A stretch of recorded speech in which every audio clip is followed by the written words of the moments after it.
imagjinare të arkitektit dhe ma hamendja se do ishte një frazë që do të ngjiste shumë bukur në muret apo në hyrjen e asaj anije kozmike, me i pajis bide shqipes me flatrat e ditunis që janë stolit më të shmushme të kësaj jete. Dhe është absolutisht pabesueshme dhe jam i bindur që është unikale që një shkollë me këtë histori, me këtë prejardhje të gjendet e ka të ndisur në këtë situatë ku që kur hynte dera dhe deri këtu të paktën, se brenda nuk e kam parë, por nuk besoj se ndryshon shumë, nuk gjen asgjë që do të thotë që këtu është vendosur një gur themeltar i historisë qytetit, i historisë shqiptare të arsimit, i traditës së dijes në Shkodër edhe në gjithë Shqipërinë. Dhe mbien jashtëzakonisht mirë që pas kaq shumë vitesh dekadencë në gjitha aspektet, po posaçërisht në infrastrukturën arsimore ku Shkodra mbeti mbrapa gjithë të tjerëve, se faktikisht sot për të gjetur një shkollë si kjo në qytetet të mëdha të Shqipërisë duhet kërkosh shumë ose duhet t'i referosh arkiveve se nuk ka më. Dhe duhet ta përgëzoj Benetin që një nga gjërat e para që ka bërë është që i ka dhënë prioritet projekteve për shkollat e Shkodrës, gjë që ka sjellë si rezultat mbështetjen tonë për një sër shkollash. Përpara disa javësh ishim së bashku në kantierin e shkollës Ndremjeda, një tjetër shkollë e vjetër me traditë që ishte në një gjendje të tmerrshme. Dhe shkolla Ismail Qemali sot ka një veçanti, edhe një veçanti shumë të bukur që është në lartësinë e historisë vet. Ta respektojmë të këngën e imamëve.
Po thosha që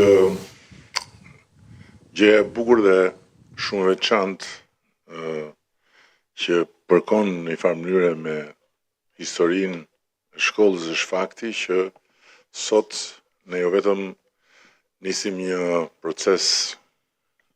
transformimi rrënjësor të shkollës, por e nisim mbështetur me një projekt shumë të bukur, i cili është një donacion i një studioje ndër studiet prestigjioze sot të Europës, e cila prej disa vitesh punon edhe në Shqipëri dhe nuk i di rrethanat eksakt, por di që përpara disa kohësh arkitekti më çoi një mesazh edhe më tha që ishte lidhur me Benetin për të bërë një dhuratë për fëmijët e shkollës Ismail Qemali. Gjë shumë e bukur, por edhe një augur shumë i mirë për të nesërmen e shkollës, sepse vërtet për historinë e saj, për rrënjët e saj dhe për aq shumë breza që kjo shkollë ka edukuar, patjetër që meriton të një projekt shumë të veçantë siç është ky projekt, që jam i bindur të jetë një nga shembujt më të bukur të një arsimi të rilindur në Republikën e Shqipërisë, ku ne kemi sot 450 shkolla të reja, të cilat nuk janë si në Europë, se në Europë ka lloj-lloj shkollash, po janë si shkollat e mira të Europës, dhe ndër to, pa diskutim, shkolla juaj do të jetë ndër më të bukurat, siç duket edhe nga projekti. Dhe në ndërkohë ne jemi në fazën e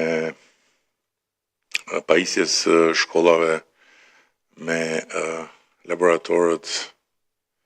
inteligjent dhe deri tani janë rreth 300 laboratorë inteligjent, do të shkojnë në 900 në totalin e tyre dhe do jetë shumë bukur kur në këtë anijen kozmike ne të shohim edhe laboratorin inteligjent të shkollës tuaj për fëmijët që do të mësojnë teknologjinë. Por nuk është vetëm shkolla Ismail Qemali, është rasti dhe dita për ta thënë që janë njësër shkollash në Shkodër ku tani më po investohet dhe po punohet për transformimin e tyre, qoftë transformimin tërësor, qoftë për ndërtimin e infrastrukturës tyre sportive, qoftë për konviktet e shkollave profesionale, dhe janë 5 shkolla ku puna ka filluar, ndërkohë që janë edhe 4 shkolla të tjera ku përfshihet edhe shkolla Ismail Qemali që janë me financimet e qeverisë shqiptare për këtë vit. Kështu që unë nuk dua t'ju marr më shumë kohë. Dua patjetër që t'ju them në fund se